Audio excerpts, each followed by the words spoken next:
Lucas, capítulo 23.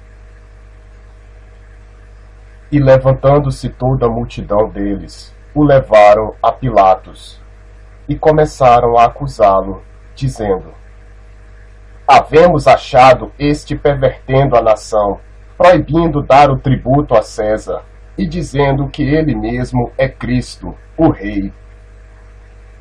E Pilatos perguntou-lhe, dizendo: Tu és o Rei dos judeus? E ele, respondendo, disse-lhe: Tu o dizes. E disse Pilatos aos principais dos sacerdotes e à multidão: Não acho culpa alguma neste homem. Mas eles insistiam cada vez mais, dizendo: Alvoroça o povo ensinando por toda a Judéia, começando desde a Galiléia até aqui. Então Pilatos, ouvindo falar da Galiléia, perguntou se aquele homem era galileu. E sabendo que era da jurisdição de Herodes, remeteu-o a Herodes, que também naqueles dias estava em Jerusalém. E Herodes, quando viu a Jesus, alegrou-se muito, porque havia muito que desejava vê-lo, por ter ouvido dele muitas coisas, e esperava que lhe veria fazer algum sinal. E interrogava-o com muitas palavras, mas ele nada lhe respondia. E estavam os principais dos sacerdotes e os escribas, acusando-o com grande veemência. E Herodes, com os seus soldados, desprezou-o e, escarnecendo dele, vestiu-o de uma roupa resplandecente e tornou a enviá-lo a Pilatos. E no mesmo dia, Pilatos e Herodes entre si se fizeram amigos, pois dantes andavam em inimizade um com o outro. E convocando Pilatos os principais dos sacerdotes e os magistrados e o povo, disse-lhes: Haveis-me apresentado este homem como pervertedor do povo, e eis que, examinando na vossa presença, nenhuma culpa das de que o acusais acho neste homem, nem mesmo Herodes, porque a ele vos remeti, e eis que não tem feito coisa alguma digna de morte. Castigá-lo-ei, pois, e soltá-lo-ei. E era-lhe necessário soltar-lhes um pela festa. Mas toda a multidão clamou a uma, dizendo: Fora daqui com este, e solta-nos Barrabás! O qual fora lançado na prisão, por causa de uma sedição feita na cidade, e de um homicídio. Falou, pois, outra vez Pilatos, querendo soltar a Jesus. Mas eles clamavam em contrário, dizendo: Crucifica-o! Crucifica-o! Então ele, pela terceira vez, lhes disse: Mas que mal fez este? Não acho nele culpa alguma de morte. Castigá-lo-ei, pois, e soltá-lo-ei. Mas eles instavam com grandes gritos, pedindo que fosse crucificado. E os seus gritos, e os dos principais dos sacerdotes, prevaleciam.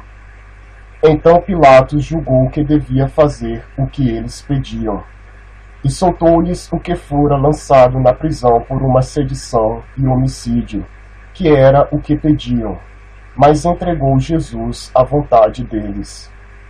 E quando o iam levando, tomaram um certo Simão, Cireneu, que vinha do campo, e puseram-lhe a cruz às costas, para que a levasse após Jesus.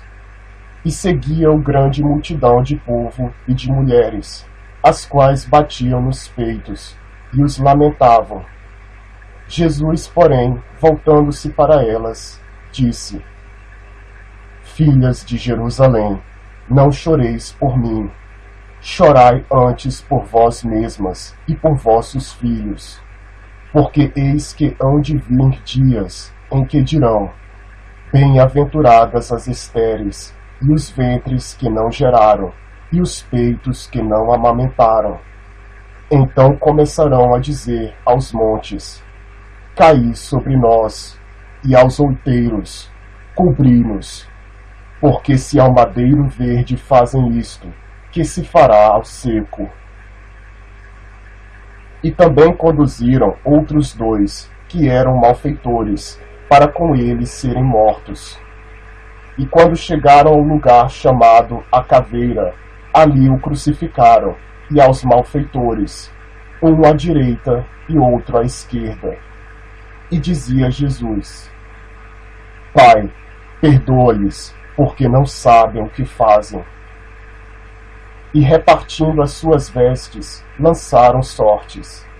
E o povo estava olhando, e também os príncipes zombavam dele, dizendo: aos outros salvou, salve-se a si mesmo, se este é o Cristo, o escolhido de Deus. E também os soldados o escarneciam, chegando-se a ele e apresentando-lhe vinagre, e dizendo: se tu és o rei dos judeus, salva-te a ti mesmo.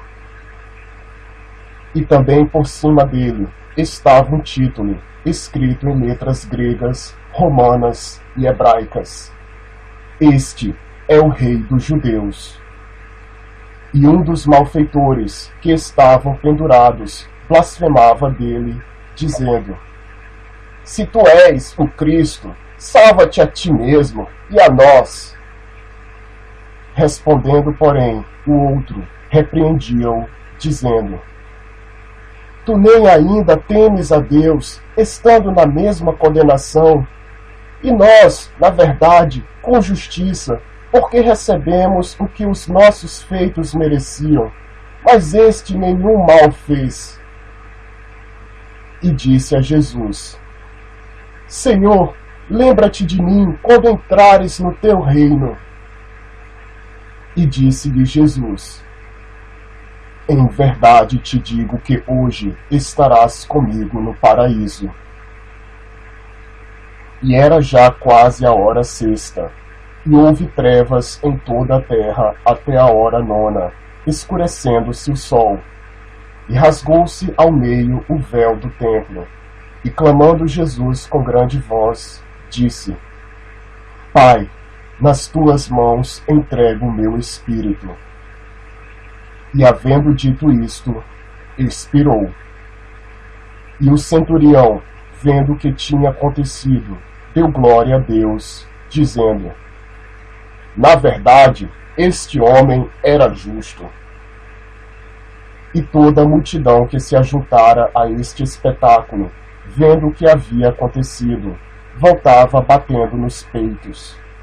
E todos os seus conhecidos, e as mulheres que juntamente o haviam seguido desde a Galiléia, estavam de longe vendo estas coisas. E eis que um homem, por nome José, senador, homem de bem e justo, que não tinha consentido no conselho e nos atos dos outros, de Arimateia, cidade dos judeus, e que também esperava o reino de Deus. Esse, chegando a Pilatos, pediu o corpo de Jesus. E, havendo tirado, envolveu-o num lençol, e pô-lo num sepulcro escavado numa penha, onde ninguém ainda havia sido posto. E era o dia da preparação, e amanhecia o sábado. E as mulheres, que tinham vindo com ele da Galiléia, seguiram também, e viram o sepulcro, e como foi posto o seu corpo. E voltando elas, prepararam especiarias e ungüentos, e no sábado repousaram, conforme o mandamento.